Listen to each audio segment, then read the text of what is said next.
जय हिंद, वंदे मातरम। प्यारे साथियों, तो आप लोग कैसे हैं? आशा करते हैं आप लोग बिल्कुल सही होंगे। तो इस सेशन में आप सभी के लिए बिहार शिक्षक 3.0 एग्ज़ाम का मोस्ट इम्पॉर्टेंट प्रश्न लिया है प्यारे साथियों। और इसमें जो है 27 प्रश्न हैं और जो कि बहुत ही इम्पॉर्टेंट प्रश्न है। और यह प्रश्न जो है आप सभी के लिए जो है वह रामबाण साबित होने वाला है। ठीक है, तो आप इस वीडियो में लास्ट तक बने रहें, जिससे आप बिहार 3.0 एग्ज़ाम की तैयारी जो है वो बहुत बेहतर तरीके से हो पाए। तो चलिए हम लोग इस सेशन को आगे बढ़ाते हुए फर्स्ट नंबर प्रश्न पर ध्यान देंगे। तो यहाँ पे देखिए, फर्स्ट नंबर प्रश्न में दिया हुआ है प्यारे साथियों, बिहार प्रांतीय सम्मेलन के प्रथम सत्र के अध्यक्ष कौन थे? तो बिहार प्रांतीय सम्मेलन के प्रथम सत्र के अध्यक्ष कौन थे प्यारे साथियों? तो प्यारे साथियों, इस प्रश्न का जो है वह बिल्कुल राइट आंसर हो जाएगा, जो कि ऑप्शन नंबर बी हो जाएगा। सर अली इमाम जो थे वह बिहार प्रांतीय सम्मेलन के प्रथम अध्यक्ष के रूप में थे प्यारे साथियों। ठीक है, तो चलिए हम लोग यहाँ पे दूसरा नंबर प्रश्न पर ध्यान देंगे। तो यहाँ पे प्रश्न में है, निम्नलिखित में से किस नदी घाटी भारत में कोयला के भंडार के लिए प्रसिद्ध है? तो भारत में जो है वह कौन सा नदी घाटी जो है वह कोयला के भंडार के लिए प्रसिद्ध है? तो यहाँ पे देखिए, ऑप्शन नंबर ए में दिया हुआ है माही नदी घाटी, ऑप्शन नंबर बी में दिया हुआ है सोन नदी घाटी, और ऑप्शन नंबर डी में दिया हुआ है दामोदर नदी घाटी। तो मेरे प्यारे साथियों, इसमें से जो है सभी जो हैं वह कोयला के भंडार के लिए प्रसिद्ध है प्यारे साथियों। तो इसका बिल्कुल राइट आंसर हो जाएगा ऑप्शन नंबर जो कि डी, उपरोक्त में से एक से भी अधिक हो जाएगा प्यारे साथियों। ठीक है, तो चलिए हम लोग यहाँ पे आगे बढ़ते हैं और प्रश्न नंबर 3 पर ध्यान देंगे। तो प्रश्न में दिया हुआ है, पहला अंग्रेजी समाचार पत्र द बिहार हेराल्ड निम्नलिखित में से किसके द्वारा शुरू किया गया था? तो द बिहार हेराल्ड की जो है सब किसके द्वारा जो है वह शुरू किया गया था? तो इस प्रश्न का राइट आंसर हो जाएगा option number C, Guru Prasad Sen जो है द बिहार हेराल्ड की स्थापना जो कि किए थे प्यारे साथियों। ठीक है, तो चलिए हम लोग यहाँ पे आगे बढ़ते हैं, प्रश्न नंबर 4 पर ध्यान देंगे। ये जितने भी प्रश्न हैं प्यारे साथियों, ये सभी बहुत इंपॉर्टेंट और मोस्ट इंपॉर्टेंट प्रश्न है। ठीक है, तो चलिए हम लोग यहाँ पे चौथा नंबर प्रश्न पर ध्यान देंगे। तो ऑल इंडिया किसान सभा के पहले अध्यक्ष कौन थे? तो ऑल इंडिया किसान सभा के पहले अधिवेशन के अध्यक्ष कौन थे? तो इस प्रश्न का जो राइट आंसर हो जाएगा ऑप्शन नंबर ए हो जाएगा, स्वामी सहजानंद सरस्वती जो हैं वह ऑल इंडिया किसान सभा अधिवेशन के पहले अध्यक्ष थे। ठीक है, तो चलिए हम लोग यहाँ पे आगे बढ़ते हैं और प्रश्न नंबर हम लोग 5 पर ध्यान देंगे। तो यहाँ पे प्रश्न में दिया हुआ है, संथाल विद्रोह का दमन किसने किया था? तो संथाल विद्रोह का जो दमन हुआ किसके द्वारा किया गया था? तो इस प्रश्न का राइट आंसर हो जाएगा ऑप्शन नंबर बी, जो कि कैप्टन अलेक्जेंडर जो थे वह संथाल विद्रोह का दमन किए थे प्यारे साथियों। ठीक है, तो चलिए हम लोग यहाँ पे आगे बढ़ेंगे और प्रश्न नंबर 6 पर ध्यान देंगे। तो मानव शरीर का भार होगा, तो भार क्या होगा? तो भूमध्य रेखा पर अधिकतम, या बिल्कुल गलत है, भूमध्य रेखा पर कमी होती है जाने पर।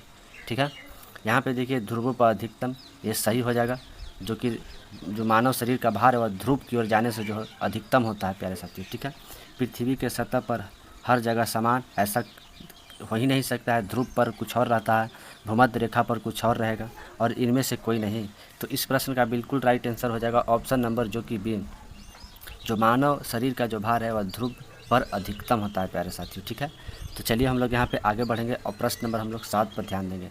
तो यहाँ पे प्रश्न में दिया हुआ है, कैबिनेट मिशन योजना 1946 के अनुसार संविधान निर्माण मिशनरी के एक भाग के रूप में बिहार में से कितने प्रतिनिधियों का सुझाव दिया गया था? तो बिहार में से जो है वह कितने प्रतिनिधि सुझाव दिए थे? तो इस प्रश्न का जो है बिल्कुल राइट आंसर हो जाएगा ऑप्शन नंबर जो कि ए, 36 जो थे वह बिहार के प्रतिनिधि के रूप में सुझाव दिए थे प्यारे साथियों। ठीक है, कैबिनेट मिशन में। तो चलिए हम लोग यहाँ पे आगे बढ़ेंगे और प्रश्न नंबर जो हम लोग 8 पर ध्यान देंगे। तो यहाँ पे प्रश्न में दिया हुआ है, बिहार प्रोविंशियल कांग्रेस कमेटी जिसका मुख्यालय पटना में है का गठन किया गया किस वर्ष जो है वह किया गया है? तो इस प्रश्न का राइट आंसर हो जाएगा ऑप्शन नंबर जो कि सी, 1908 ईस्वी में जो है बिहार प्रोविंशियल कांग्रेस कमेटी का जो है वह गठन किया गया था प्यारे साथियों। ठीक है, तो चलिए हम लोग यहाँ पे 9वां नंबर प्रश्न पर ध्यान देंगे। तो भारतीय स्वतंत्रता के प्रथम संग्राम के रूप में माना जाता है, तो भारतीय स्वतंत्रता के प्रथम संग्राम के रूप में माना जाएगा। तो यहाँ पे ऑप्शन नंबर ए में दिया हुआ है 1919 का रॉलेट एक्ट, ये बिल्कुल गलत हो जाएगा। यहाँ पे ऑप्शन नंबर बी में दिया हुआ है 1857 का विद्रोह, ये बिल्कुल सही होगा। ठीक है, यहाँ पे ऑप्शन नंबर सी में दिया हुआ 1855 से 1856 तक संथाल विद्रोह, ये भी गलत हो जाएगा, ये भी गलत हो जाएगा। ठीक है, तो इस प्रश्न का राइट आंसर हो जाएगा ऑप्शन नंबर जो कि बी हो जाएगा प्यारे साथियों। ठीक है, 1857 का विद्रोह जो है वह प्रथम स्वतंत्रता संग्राम के रूप में माना जाता था। ठीक है, तो चलिए हम लोग यहाँ पे 10वां नंबर प्रश्न पर ध्यान देंगे। तो यहाँ पे प्रश्न में दिया हुआ पटना में नमक विद्रोह की शुरुआत किस तारीख को हुई थी। तो पटना में जो है वह नमक विद्रोह की शुरुआत किस तारीख को हुई थी। तो इस प्रश्न का राइट आंसर हो जाएगा जो कि ऑप्शन नंबर ए हो जाएगा, 16 अप्रैल 1930 ईस्वी को जो है वह पटना में नमक विद्रोह की शुरुआत किया गया था प्यारे साथियों। ठीक है, तो चलिए हम लोग यहाँ पे आगे बढ़ेंगे और प्रश्न नंबर जो हम लोग 11 पर ध्यान देंगे। तो यहाँ पे प्रश्न में दिया हुआ है बरौनी तेल शोधक जो कि बिहार में किस ज़िले में स्थित है। तो बरौनी तेल शोधक जो है वह किस जिला में स्थित है, बिहार में। तो इस प्रश्न का राइट आंसर हो जाएगा जो कि ऑप्शन नंबर बी हो जाएगा प्यारे साथियों। ठीक है, बेगूसराय में जो है वह बरौनी तेल शोधक जो है वह स्थित है प्यारे साथियों। ठीक है, तो चलिए हम लोग यहाँ पे आगे बढ़ते हुए प्रश्न नंबर 12 पर ध्यान देंगे। तो निम्नलिखित में से कौन सा विटामिन लौह अवशोषण को प्रभावित करता है। तो वह कौन सा विटामिन जो है वह लौह अवशोषण को जो है वह प्रभावित करेगा।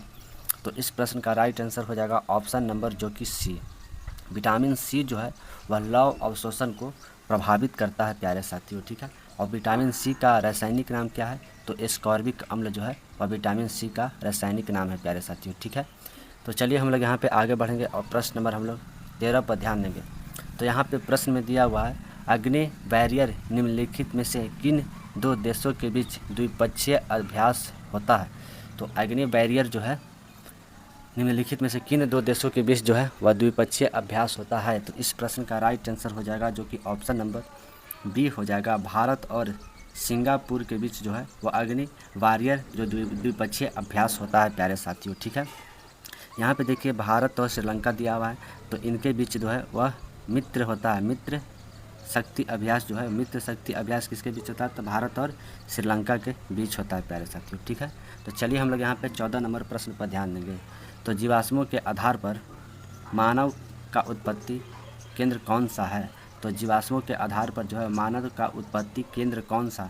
तो यहाँ पे देखिए और इस प्रश्न का राइट आंसर हो जाएगा ऑप्शन नंबर बी, अफ्रीका की रिफ्ट घाटी जो है वह जीवाश्मों के आधार पर बताया गया है कि मानव की उत्पत्ति हुई है वहीं से। ठीक है, तो चलिए हम लोग यहाँ पे आगे बढ़ते हैं और प्रश्न नंबर 15 पर ध्यान देंगे। तो यहाँ पे प्रश्न में दिया हुआ है जो कि मध्य भोजन योजना का नया नाम है। तो मध्य भोजन योजना का नया नाम क्या है। तो इस प्रश्न का राइट आंसर हो जाएगा जो कि ऑप्शन नंबर बी हो जाएगा, PM पोषण योजना जो है वह मध्यम भोजन योजना का नया नाम है प्यारे साथियों। ठीक है, तो चलिए हम लोग यहाँ पे 16 नंबर प्रश्न पर ध्यान देंगे। तो यहाँ पे प्रश्न में दिया हुआ है किस व्यक्ति द्वारा सर्वाधिक विंबलडन किताब जीतने का रिकॉर्ड किसके नाम है। तो इस प्रश्न का राइट आंसर हो जाएगा ऑप्शन नंबर जो कि ए, रोजर फेडरर जो है वह सर्वाधिक विंबलडन किताब जीतने वाले रिकॉर्ड बनाए हैं प्यारे साथियों। ठीक है, तो चलिए हम लोग यहाँ पे आगे बढ़ते हैं और प्रश्न नंबर 17 पर ध्यान देंगे। तो यहाँ पे प्रश्न में दिया हुआ है चाप झील पाई जाती है। तो चाप झील जो है वह पाई जाएगी तो रेगिस्तान में तो बिल्कुल नहीं, नदी घाटी में बिल्कुल सही हो जाएगा, और हिमनंदों में बिल्कुल नहीं, ये तो बिल्कुल गलत हो जाएगा। ठीक है, तो इस प्रश्न का बिल्कुल राइट आंसर हो जाएगा ऑप्शन नंबर जो कि बी, नदी घाटियों में जो है वह चाप झील पाई जाती है प्यारे साथियों। ठीक है, तो चलिए हम लोग यहाँ पे आगे बढ़ते हुए प्रश्न नंबर 18 पर ध्यान देंगे। तो यहाँ पे प्रश्न में है अब श्रव्य ध्वनि को निम्न द्वारा सुना जा सकता है। तो अब श्रव्य ध्वनि को जो है वह किसके द्वारा सुना जाएगा। तो इस प्रश्न का बिल्कुल राइट आंसर हो जाएगा जो कि ऑप्शन नंबर ए हो जाएगा प्यारे साथी। ठीक है, अब अवशब्द तरंग को जो है वह गैंडा सुनता है। ठीक है, गैंडा जो है वह अवशब्द तरंग जो अवशब्द ध्वनि है उसको सुनता है प्यारे साथियों। ठीक है, मानव कौन सा ध्वनि सुनता है। तो मानव जो है वह श्रव्य ध्वनि को जो कि सुनता है प्यारे साथियों। ठीक है, और कुत्ता और चमगादड़ कौन सी ध्वनि सुनता है। तो पराश्रव्य तरंग, कौन सा, पराश्रव्य तरंग जो है वह कुत्ता और चमगादड़ द्वारा सुना जाता है। तो चलिए हम लोग यहाँ पे आगे बढ़ेंगे और प्रश्न नंबर 19 पर ध्यान देंगे। तो निम्नलिखित में से किसने कथा साहित्य श्रेणी में 2023 में पुलित्जर पुरस्कार जीता है। तो 2023 में पुलित्जर पुरस्कार जो है वह किसके द्वारा जीता गया है। तो इस प्रश्न का राइट आंसर हो जाएगा ऑप्शन नंबर ए, जो कि बारबरा किंगसोलबर जो थे वह पुलित्जर पुरस्कार 2023 में जीतने वाले थे प्यारे साथियों। ठीक है, तो चलिए हम लोग यहाँ पे आगे बढ़ते हैं। प्रश्न नंबर हम लोग जो कि 20 पर ध्यान देंगे। तो निम्नलिखित में से किस अनुच्छेद के तहत समान नागरिक संहिता के बारे में चर्चा है? तो समान नागरिक संहिता के बारे में चर्चा है, तो इस प्रश्न का राइट आंसर हो जाएगा ऑप्शन नंबर जो कि सी, अनुच्छेद 44 के तहत जो है वह समान नागरिक संहिता के बारे में चर्चा है प्यारे साथियों। ठीक है, यहाँ पे देखिए ऑप्शन नंबर डी में दिया हुआ है अनुच्छेद 45। तो अनुच्छेद 45 में जो है वह सभी के लिए शिक्षा समान, सभी के लिए शिक्षा समान जो है यह जो है अनुच्छेद 45 के तहत कहा गया है प्यारे साथियों। ठीक है, तो चलिए हम लोग यहाँ पे 21 नंबर प्रश्न पर ध्यान देंगे। तो यहाँ पे प्रश्न में दिया हुआ है पृथ्वी के आंतरिक ऊष्मा इंजन के रूप में इंजन की शक्ति है। तो पृथ्वी के आंतरिक ऊष्मा इंजन की शक्ति है, तो यहाँ पे देखिए ऑप्शन नंबर ए में दिया हुआ है रेडियोथर्मिक ऊर्जा, ये तो सही हो जाएगा। ज्वालामुखी जो कि बिल्कुल गलत हो जाएगा। सौर ऊर्जा गलत हो जाएगा। तो इस प्रश्न का राइट आंसर हो जाएगा जो कि ऑप्शन नंबर ए हो जाएगा। रेडियोथर्मिक ऊर्जा जो है वह पृथ्वी के आंतरिक ऊष्मा इंजन की शक्ति है प्यारे साथियों। ठीक है, तो चलिए हम लोग यहाँ पे आगे बढ़ते हुए प्रश्न नंबर 22 पर ध्यान देंगे। तो वातावरण मुख्य रूप से किसके द्वारा गर्म होता है? तो वातावरण जो है वह मुख्य रूप से किसके द्वारा गर्म होता है? तो इस प्रश्न का राइट आंसर हो जाएगा ऑप्शन नंबर ए, दीर्घ तरंग स्थलीय विकिरण द्वारा जो है वह वातावरण जो है वह मुख्य रूप से गर्म हो जाते हैं प्यारे साथियों। ठीक है, तो चलिए हम लोग यहाँ पे आगे बढ़ते हैं। प्रश्न नंबर 23 पर ध्यान देंगे। तो मस्तिष्क के कौन से भाग रक्तदाब को नियंत्रित करता है? तो मस्तिष्क का जो है कौन सा भाग जो है वह रक्तदाब को नियंत्रण करता है? तो इस प्रश्न का राइट आंसर हो जाएगा ऑप्शन नंबर जो कि ए हो जाएगा, जो कि पोन्स, मेंडुला और अनुमस्तिष्क जो है वह रक्तदाब को जो है वह नियंत्रण करेगा प्यारे साथियों। ठीक है, तो यहाँ पे हम लोग आगे बढ़ेंगे और प्रश्न नंबर 24 पर ध्यान देंगे। तो निम्नलिखित में से कौन खेरवाल आंदोलन के नेता थे? तो खेरवाल आंदोलन के नेता के रूप में कौन थे? तो इस प्रश्न का राइट आंसर हो जाएगा ऑप्शन नंबर ए, जो कि भागीरथ मांझी जो थे वह खेरवाल आंदोलन के नेता थे प्यारे साथियों। ठीक है, तो चलिए हम लोग यहाँ पे आगे बढ़ेंगे। प्रश्न नंबर हम लोग 25 पर ध्यान देंगे। तो यहाँ पे प्रश्न में दिया हुआ फ्यूज तार की क्या विशेषता है?